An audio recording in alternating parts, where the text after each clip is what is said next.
Hello बच्चों। तो कैसे हो आप सभी लोग। स्वागत है आप सभी का हमारे इस यूट्यूब चैनल में, जिसका नाम है ग्रिट पाथ कॉमर्स एकेडमी। तो सबसे पहले आप सभी को good morning, good afternoon and good evening. Hope so आप सब बहुत अच्छे होंगे, स्वस्थ होंगे, तंदुरुस्त होंगे। और आज हम पढ़ने जा रहे हैं एक नया चैप्टर जिसका नाम है company accounts issue of shares, जो कि एचएससी बोर्ड का स्टैंडर्ड 12th का सिलेबस में आता है। बहुत ही इंटरेस्टिंग चैप्टर है जिसमें हमें अकाउंटिंग ऑफ शेयर्स के बारे में सीखना है। जो कंपनीज होती है उसके अंदर जो शेयर्स होते हैं, सबसे पहले तो कंपनी क्या होती है और शेयर्स क्या होते हैं वो भी हमें जानना है। और उसके बाद वो शेयर्स की अकाउंटिंग, जर्नल एंट्रीज कैसे पास की जाती है वो भी हमें सीखना है। ठीक है। तो फिर सबसे पहले हम अभी देखते हैं इस चैप्टर का कंटेंट क्या क्या है। तो सबसे पहले थियरी पार्ट में आता है meaning of share and share capital. एक शेयर क्या होता है और शेयर कैपिटल क्या होता है उसके बारे में हमें जानना है। और जो शेयर कैपिटल होता है वो बैलेंस शीट के अंदर कैसे दिखता है, क्या उसकी नोट नोट किया जाता है, कैसे नोट किया जाता है बैलेंस शीट के लायबिलिटीज साइड में। अब हमने आज तक सिर्फ कैपिटल देखा है, बराबर, प्रोप्राइटरी में, या फिर पार्टनर्स कैपिटल देखा है पार्टनरशिप में। बट कंपनी के अंदर जो होता है वो शेयर कैपिटल होता है। तो शेयर कैपिटल कैसे दिखाया जाता है हमें आज वो सीखना है। उसके बाद जो सबसे इंटरेस्टिंग और सबसे इम्पोर्टेंट पार्ट है इस चैप्टर का, accounting for share capital. Accounting for share capital में हमें कुछ थियोरी भी है और बहुत सारा प्रैक्टिकल भी है। तो इसके अंदर हम सीखेंगे public issue of shares, basic journal entries. उसके बाद shares issue at premium, par, discount etcetera.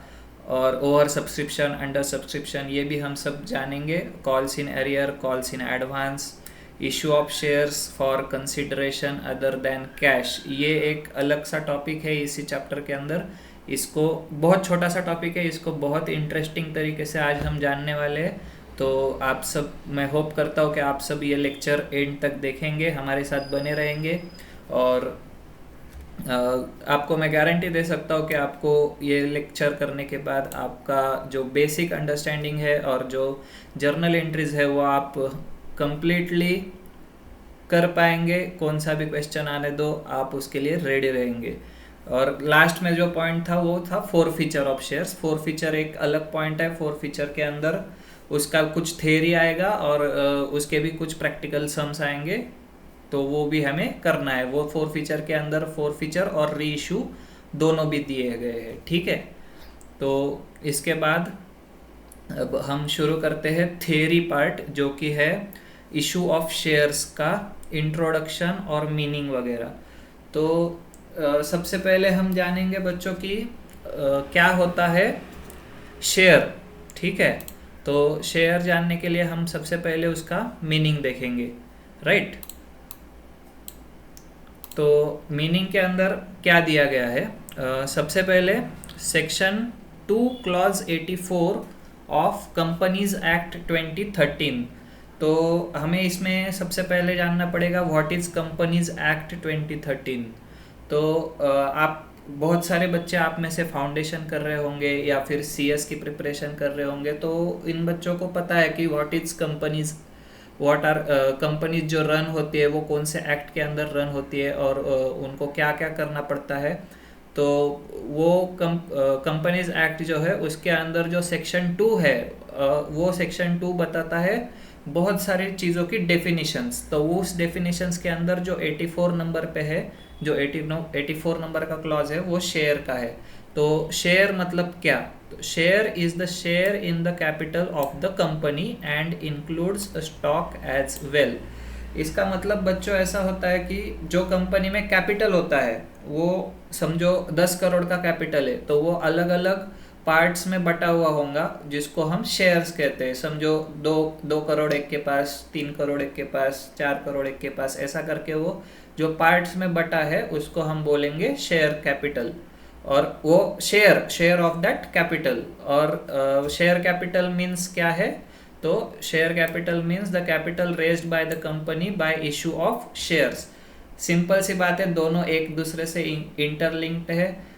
जैसे कि हम देख सकते हैं शेयर कैपिटल में क्या बोला गया है, जो इशू ऑफ शेयर्स से कैपिटल रेज किया गया है, मतलब शेयर दे के पैसे लेना और उससे कैपिटल जनरेट करना, मतलब शेयर कैपिटल। और शेयर मतलब क्या, जो कंपनी का कैपिटल है उसके अंदर हमने शेयर्स दिए, ठीक है, राइट। तो इसके बाद ये तो बहुत बेसिक था। तो इसका नेसेसिटी क्यों आया, एक कंपनी के लिए शेयर इशू करने की नेसेसिटी क्यों आई। तो एक बेसिक मैं आपको एक छोटी सी कहानी के थ्रू बता सकता हूँ कि समझो मैं एक सोल ट्रेडर हूँ, ठीक है, मैं सोल ट्रेडर हूँ, मेरे पास कैपिटल है, मैं अच्छा वर्क कर रहा हूँ, मेरे को बहुत प्रॉफिट भी हो रहा है, बट मुझे स्केल अप करना है मेरे बिजनेस को। तो अब स्केल अप करने के लिए तो मेरे पास पैसा है नहीं, तो मैं क्या करूँगा, फिर मैं एक पब्लिक लिमिटेड या प्राइवेट लिमिटेड कंपनी फॉर्म करूँगा। मोस्टली शेयर से पैसे लेने के लिए हम पब्लिक लिमिटेड कंपनी फॉर्म करते हैं। पब्लिक लिमिटेड कंपनी फॉर्म करने के बाद मैं लोगों को इनवाइट करूंगा, देखो ये मेरा बिजनेस आइडिया है और आप मेरे बिजनेस आइडिया में इन्वेस्ट कीजिए, मुझे आप मेरे शेयर्स खरीदिए और मुझे पैसा दीजिए, और उस पैसे से मैं कंपनी रन करूंगा और आपको प्रॉफिट कमा के दूंगा। तो बेसिकली ये कॉन्सेप्ट था शेयर्स का, शेयर कैपिटल का, और जो कंपनीज के अंदर नॉर्मली होता है। तो इसके बाद मेनली जो है शेयर्स के दो टाइप आते हैं। जो मेन है उसमें आता है इक्विटी शेयर और दूसरा आता है प्रेफरेंस शेयर। तो हम सबसे पहले जानेंगे कि व्हाट इज प्रेफरेंस शेयर, ठीक है। तो preference share are those shares which have right with respect to payment of dividend and repayment of capital of the winding up of the company। Simple सी भाषा में बोलूँ तो प्रेफरेंस शेयर बोले तो जिन शेयर होल्डर्स को पहला प्रेफरेंस मिलता है डिविडेंड पेमेंट में और कैपिटल रिपेमेंट में, ये हो गए प्रेफरेंस शेयर होल्डर्स, ठीक है। ज़्यादा दिमाग लगाने का नहीं, प्रेफरेंस शेयर होल्डर आया कि समझ जाने का कि उनको सबसे पहला राइट मिलेगा पेमेंट का और सबसे पहला राइट मिलेगा उनको कैपिटल रीपेमेंट का during the winding up of company. जब भी कंपनी बंद हो रही होगी तो सबसे पहले जो इक्विटी शेयर होल्डर्स के पहले जो आएंगे, सारे लाइबिलिटीज और सारे ओवरड्राफ्ट्स वगैरह सब क्लियर करने के बाद जो बचेगा उसमें से पहले प्रेफरेंस शेयर होल्डर्स को दिया जाएगा और नेक्स्ट इक्विटी शेयर होल्डर्स को दिया जाएगा। तो बच्चों इसके बाद सिंपल सी बात है, लॉजिक वही है, जो प्रेफरेंस शेयर्स नहीं है वो इक्विटी शेयर्स है, इसीलिए a share which is not a preference share is an equity share. बहुत ही बच्चों वाली डेफिनेशन दे रखी है यहाँ पर, और वो सही भी है एक्चुअली कि जो प्रेफरेंस शेयर नहीं होगा, क्योंकि शेयर के दो ही टाइप है और इन्होंने प्रेफरेंस शेयर डिफाइन कर रखा है। तो जो इक्विटी शेयर है फिर वो वही होगा जो प्रेफरेंस शेयर नहीं है। इसका मतलब ये है कि it means that if the share holder is not entitled for the fixed dividend और does not have priority at the time of repayment of capital is treated as equity share capital. Simple सी बात है, मैंने अभी बताया जिनको पहले right मिलता है वो प्रेफरेंस शेयर होल्डर्स, और जिनको बाद में जब सब कुछ देने के बाद अगर कुछ बच गया तो फिर वो मिलेगा इक्विटी शेयर होल्डर्स को, ठीक है। और एडिशनल बेसिस पे जो प्रेफरेंस शेयर्स है वो अलग अलग तरीके से क्लासिफाई किए गए हैं, जिसमें क्यूमुलेटिव आता है, नॉन क्यूमुलेटिव आता है, redeemable, irredeemable, participative, non participative, convertible, non convertible. ये सब जो है ये आपको फिल इन द ब्लैंक में या एमसीक्यूज में कहीं पे भी आ सकता है पेपर के अंदर कि प्रेफरेंस शेयर्स के टाइप्स क्या है या फिर उनको कौन कौन से तरीकों में क्लासिफाई किया गया है, वो उसके हिसाब से cumulative, non cumulative, redeemable, irredeemable, participative, non participative, convertible and non convertible, ये सब टाइप्स है। इनके अंदर अलग अलग क्या बोल सकते हैं क्लॉजेस होते हैं, जिसके हिसाब से उनको रीपेमेंट का पैटर्न बताया जाता है कि क्या पैटर्न आएगा। ठीक है, इसके बाद आता है types of share capital. Types of share capital के अंदर सबसे पहले आता है ऑथोराइज्ड कैपिटल। ऑथोराइज्ड कैपिटल को क्या नाम से जाना जाता है? नॉमिनल कैपिटल या फिर रजिस्टर्ड कैपिटल। ये याद रखना है, आपको फिल इन द ब्लैंक में वगैरह पूछा जा सकता है। तो देखते हैं ऑथोराइज्ड कैपिटल का मतलब क्या है। Authorised capital is the amount of share capital which a company is authorised to issue by its memorandum of association. तो यहाँ पर सबसे पहले जानना पड़ेगा what is memorandum of association, right. तो मेमोरेंडम ऑफ एसोसिएशन मतलब क्या है? ये एक कंपनी का लीगल डॉक्यूमेंट है जिसके अंदर कंपनी कैसे वर्क करेगी, कंपनी में क्या क्या बिजनेस चलाया जाएगा, क्या क्या अलग अलग ये सेक्टर्स होंगे जिसमें वो बिजनेस करेगा, या फिर कंपनी का स्ट्रक्चर कैसा होगा, वो कैसे फॉर्म होगी, ये सब लिखा हुआ होता है जिसको मेमोरेंडम ऑफ एसोसिएशन कहते हैं। तो इसी में एक क्लॉज होता है ऑथोराइज्ड कैपिटल का क्लॉज। तो वो ऑथोराइज्ड कैपिटल जो होता है बच्चों की, मेरी कंपनी जो फॉर्म होने जा रही है वो कितने रुपीज ऑथोराइज्ड कैपिटल रेज कर सकती है शेयर कैपिटल के थ्रू। इसका मतलब अब मुझे कंपनी फॉर्म करनी है, राइट। तो मुझे 10 करोड़ की ज़रूरत है, तो मैं ऑथोराइज्ड कैपिटल लिखूंगा 10 करोड़ रुपए मेरे मेमोरेंडम ऑफ एसोसिएशन के अंदर। और जो ये कैपिटल लिखा हुआ होता है ये मैक्सिमम अमाउंट होता है which a company is authorised to raise by issue of shares. जिसका मतलब अभी मेरे को 10 करोड़ की ज़रूरत थी, तो मैं शेयर्स के थ्रू सिर्फ 10 करोड़ ही रेज कर पाऊंगा, उससे ज़्यादा रेज नहीं कर पाऊंगा। और अगर मुझे ज़्यादा रेज करना है तो मैं एक जो भी प्रिस्क्राइब्ड लीगल प्रोसीजर है उसको फॉलो करके मैं इंक्रीज भी कर सकता हूँ और डिक्रीज भी कर सकता हूँ। फिर मैं ज़्यादा रेज भी कर सकता हूँ, या फिर मुझे लिमिट के अंदर रहकर कम रेज भी करना अलाउड है। इसके बाद आता है इशूड कैपिटल। इशूड कैपिटल मतलब क्या? ये part of that authorised capital which is offered for public for subscription. Simple सी बात है, जो ऑथोराइज्ड कैपिटल है, समझो 10 करोड़ का ऑथोराइज्ड कैपिटल है, मैंने उसके अंदर का 8 करोड़ ही इशूड कर दिया। मतलब मैंने पब्लिक के लिए जो सब्सक्रिप्शन होता है, समझो पब्लिक को जो शेयर्स खरीदना पड़ता है, आप में से बहुत लोगों को पता होगा आईपीओ क्या होता है, राइट। तो आईपीओ जो है उसके अंदर पब्लिक से पैसा लेने के लिए जो मैंने कैपिटल इशू किया है उसको बोलते हैं इशूड कैपिटल। तो issued capital may be is equal to authorised capital और may be less than equal to authorised capital, but never be more than equal to authorised capital. ये याद रखना कि इशूड कैपिटल कभी भी ऑथोराइज्ड कैपिटल से ज़्यादा नहीं हो सकता। Authorised capital is the boss, वो सबसे ऊपर रहेगा, सबसे ज़्यादा वो रहेगा, उसके नीचे फिर बाकी सारे कैपिटल जो भी है वो आएंगे। ठीक है, तो जो part of authorised capital which is not issued to the public is known as unissued capital. जो ये इशूड कैपिटल है, मैंने अभी कहा था, समझो मैंने 10 में से 8 करोड़ मैंने इशू कर दिए, ठीक है। तो फिर वो जो 2 करोड़ बचे उसका क्या? तो वो 2 करोड़ जो हो गए वो अनइशूड कैपिटल नाम से साइड में रखे जाएंगे कि जब मेरे को काम पड़ेगा, जब मैं समझो मेरे को 2 करोड़ रेज करने, तो फिर मैं वो 2 करोड़ तब रेज कर पाऊंगा, तो तब तक उसको अनइशूड कैपिटल कहा जाता है। तो होप सो बच्चों आप ऑथोराइज्ड कैपिटल और इशूड कैपिटल के बारे में समझ गए होंगे। अभी नेक्स्ट आता है सब्सक्राइब्ड कैपिटल। मैं आप सबको बता दूं बच्चों कि ये जो थियरी पार्ट है ये आपके MCQs के लिए, ट्रू फॉल्स के लिए, फिल इन द ब्लैंक्स के लिए एंड अदर सब चीज़ों के लिए बहुत इम्पॉर्टेंट है।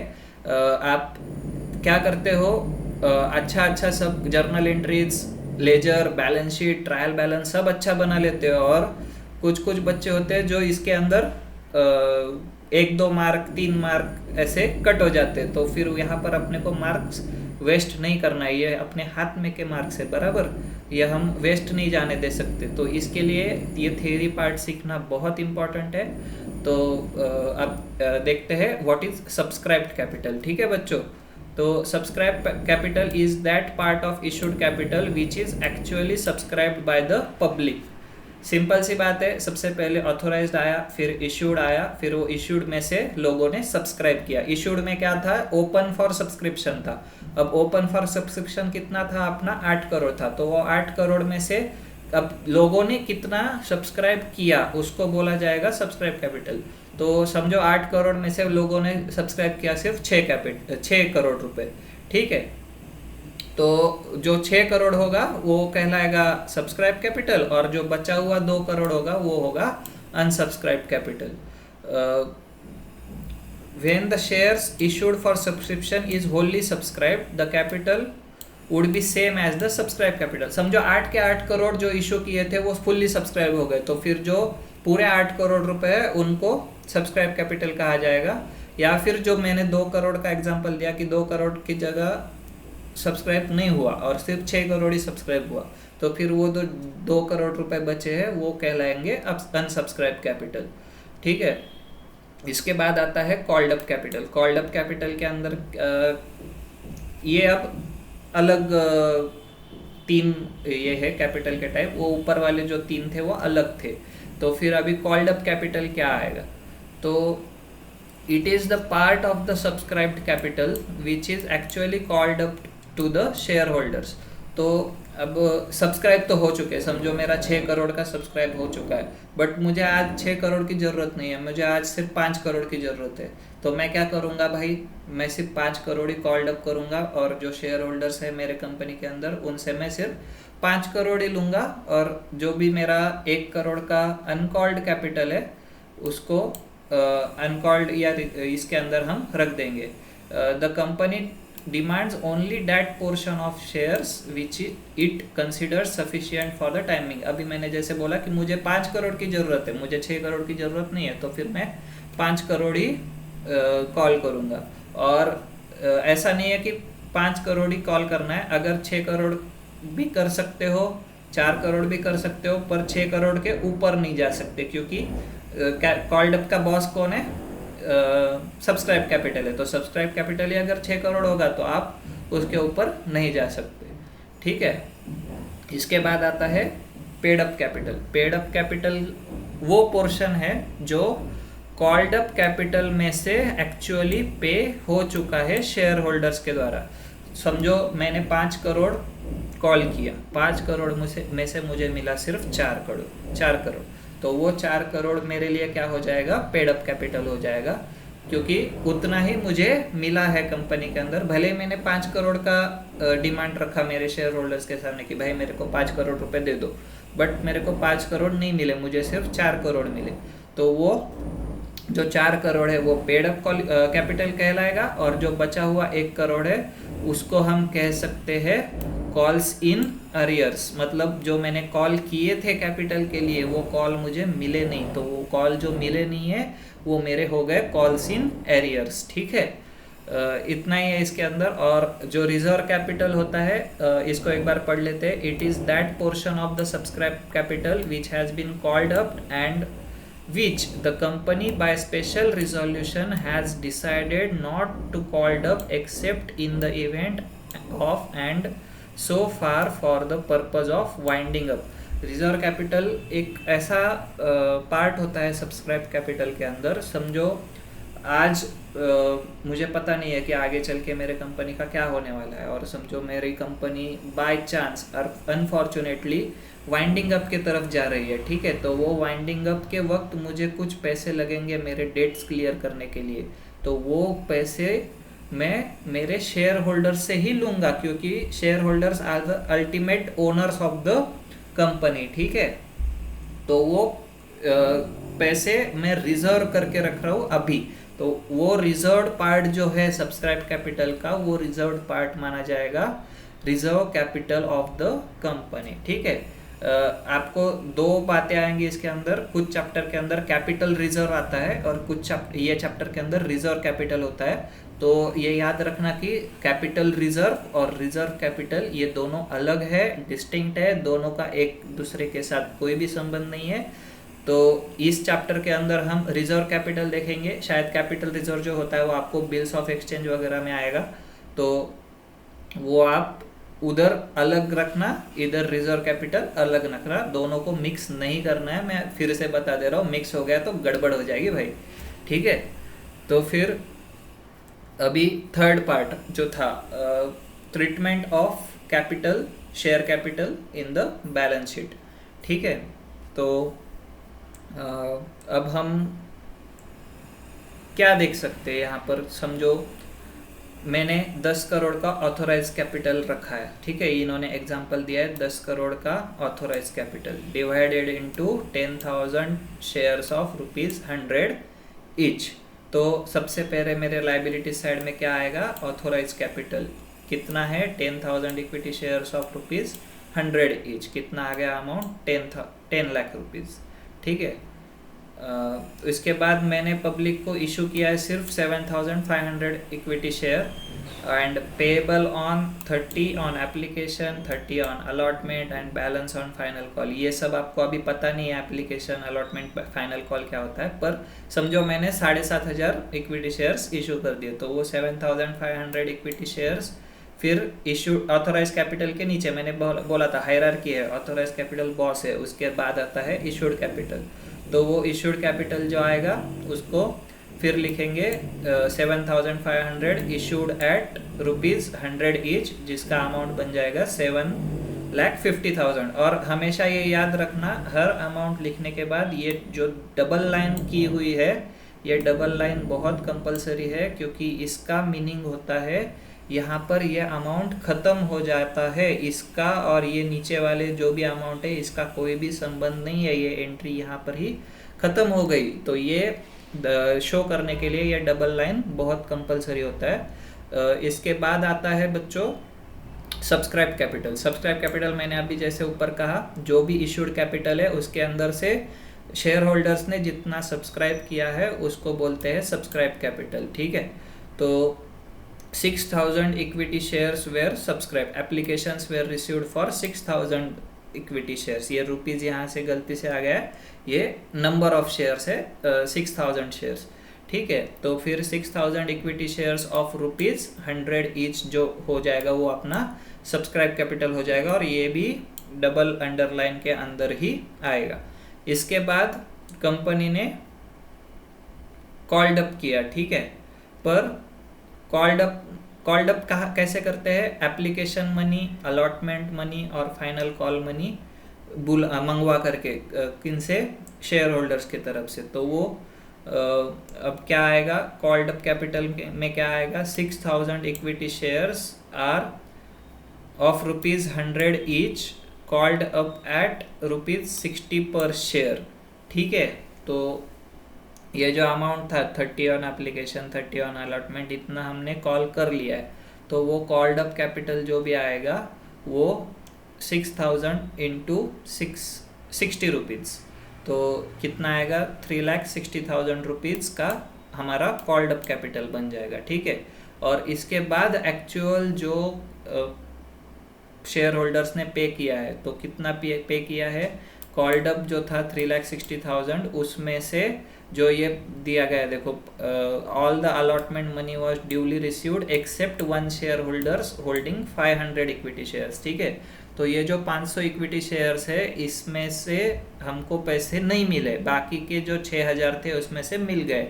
तो फिर हम क्या करेंगे, ये 3,60,000 में से जो 500 शेयर इंटू ₹30 जो था, जो हमको नहीं मिला था अलॉटमेंट मनी, तो वो अलॉटमेंट मनी हम इसमें से लेस कर देंगे, और जो भी हमारा बैलेंस आएगा 3,45,000, ये हमारा हो जाएगा पेड अप कैपिटल, ठीक है। तो आई होप कि आप सभी को जो है treatment of share capital in the balance sheet ये समझ गया होगा।